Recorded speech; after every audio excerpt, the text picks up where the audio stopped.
José Manuel Osada es catedrático de literatura francesa, ha sido profesor en distintas universidades extranjeras. Lo hemos conocido por sus escritos, por sus muchos libros, y el gran especialista de la creación del término mitocrítica. Es nuestro jefe del grupo ACIS y Galatea, del grupo Intra. La decana Susane es la coordinadora, la investigadora principal del grupo ACIS y Galatea bajo el paraguas que auspicia en parte este encuentro. Él es el máximo responsable que hoy hace también que nos encontremos. Yo no te voy a decir más cosas de ti, José Manuel. Te toca hablar un poquito y luego ya van a subir los participantes y tendremos el debate final. Y muchas gracias. Por favor.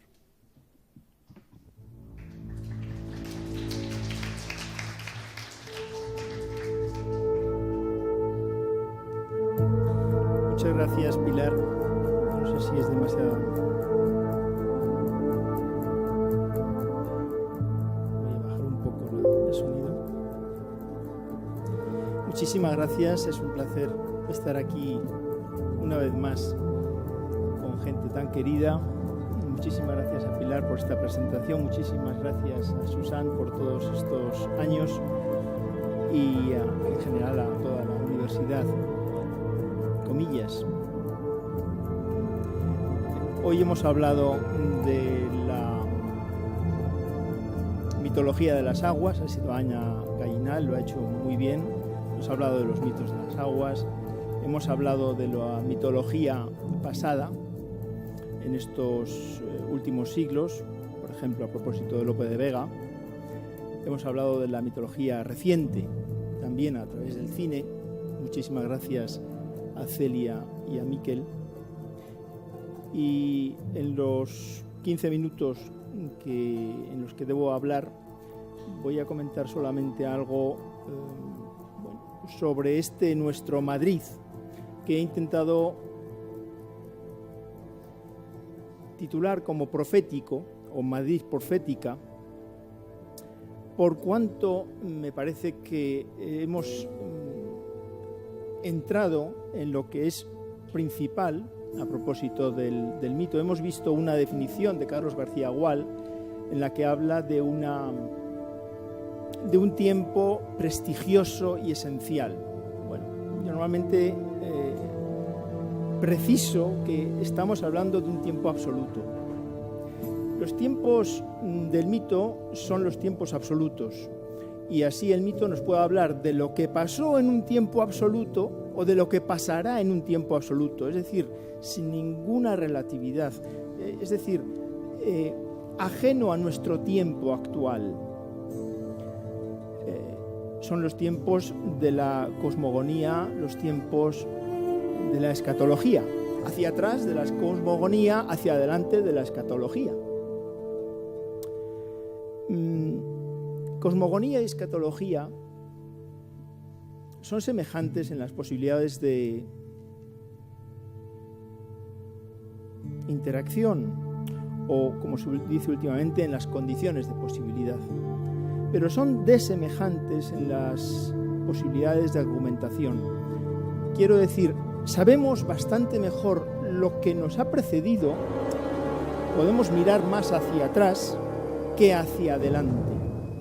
O si se quiere, las posibilidades de ficcionar el futuro o de mitificar esos tiempos absolutos, no lo que vaya a ocurrir en los próximos siglos, eso no es tiempo absoluto, eso es el tiempo nuestro. Esas posibilidades son mucho más grandes. Por eso quería hablar de las profecías. Y en todas las fotos que hemos visto hoy, muchísimas de Madrid, muchísimas gracias por todo lo que hemos visto, quería traer aquí algo que todo el mundo ha visto cientos de veces, muchos lo habrán experimentado, incluso vivido, y otras personas todavía no lo saben.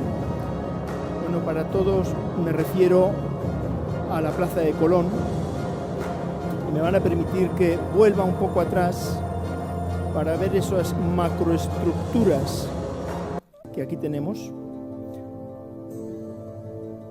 Aquí están las macroestructuras, hay 4. una al norte, 2 en el centro, una atrás. Una significa las profecías, la Génesis, otra es el descubrimiento, otra las profecías.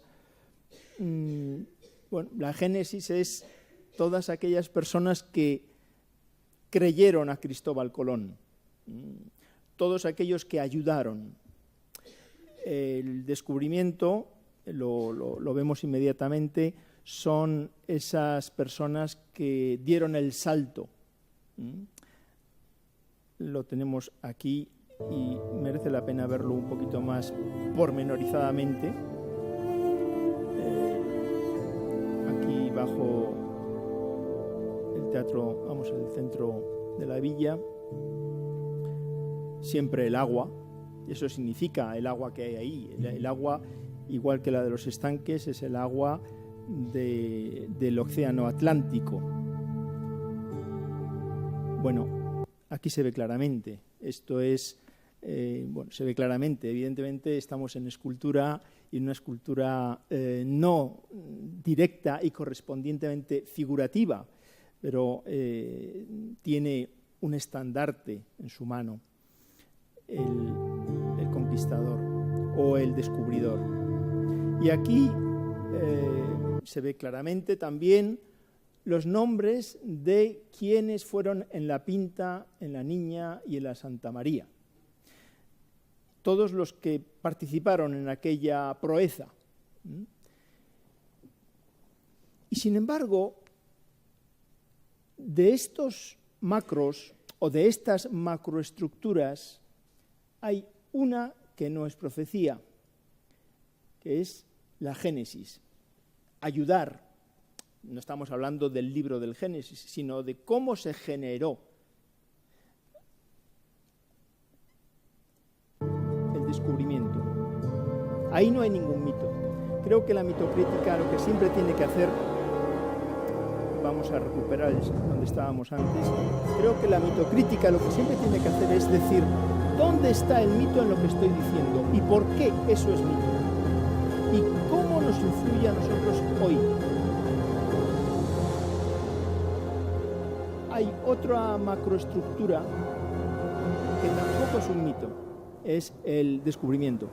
No es un mito en sí, el descubrimiento.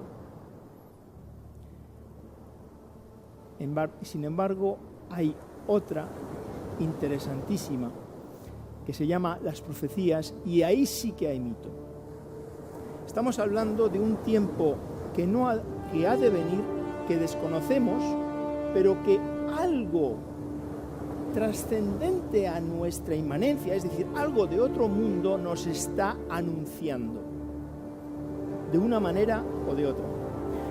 En esas piedras que hemos visto están sobrescritas 3 profecías.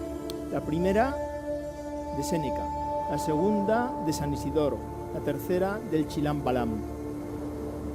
Basta acercarse allí, fijarse y verlo. La primera de ellas es la de Séneca. Séneca, en una obra de teatro que se llama Medea, pone en boca de Medea y luego del coro estas palabras: y ya no será la isla Thule la postrera de las tierras, etc., etc., etc. Séneca pone en boca del coro una premonición. Más allá de la isla de Thule, está al norte de Europa, no había nada más. Más allá de Hércules no había nada más. Eso era mucho antes de que hablara Séneca, por supuesto. En cambio, en tiempos de Séneca era la otra, isla Thule, la última Thule. La última Thule que se constituye en una leyenda hasta la época, pero el mismo Séneca, al poner esto en boca del primero Medea y luego el coro, nos está diciendo, a modo de profecía, de una inspiración que viene de lo alto, pero no se sabe de dónde, y siempre de manera enigmática, porque eso forma parte de la constitución del mito, el futuro. Un futuro que va a cambiar todas las vidas, pero la premonición viene de allá, del otro mundo. La segunda profecía, lo siento por San Isidoro, pero no es una profecía. La profecía es algo que se encuentra en uno de los libros de San Isidoro, en el que dice: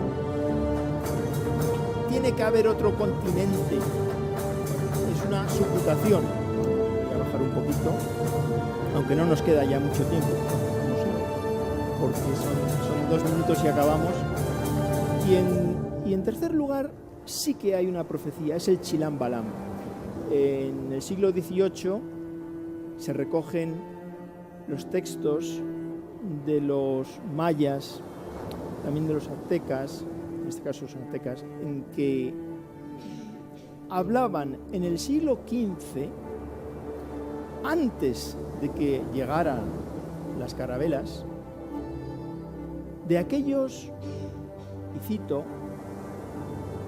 hombres del oriente, no son los magos.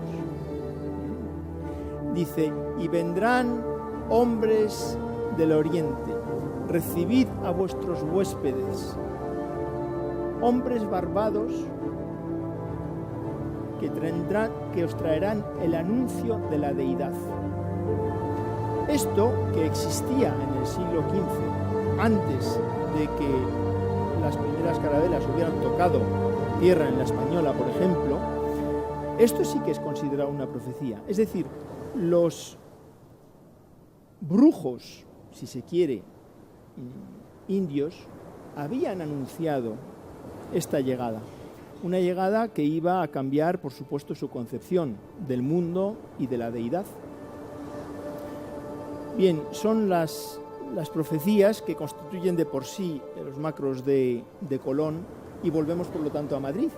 El mismo Vaquero Turcios, que había construido estos macros, que fueron inaugurados en la plaza de Colón por Juan Carlos I, tenía también un halo de novedad, puesto que, bueno, estamos en el año 77, en esa placa que hay en el suelo, debajo se puso una hornacina con las tierras de todos los países de Iberoamérica, etc. Y Vaquero Turcios se dio cuenta de la importancia del acontecimiento y de lo que estaba haciendo, y modificó algunas frases de las que yo acabo de decir, para magnificar más aún, si es posible, el acontecimiento.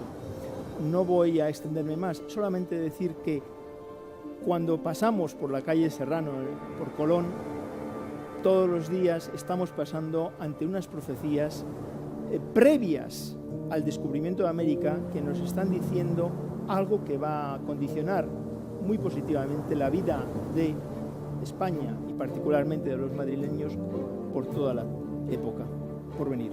Muchísimas gracias por su atención.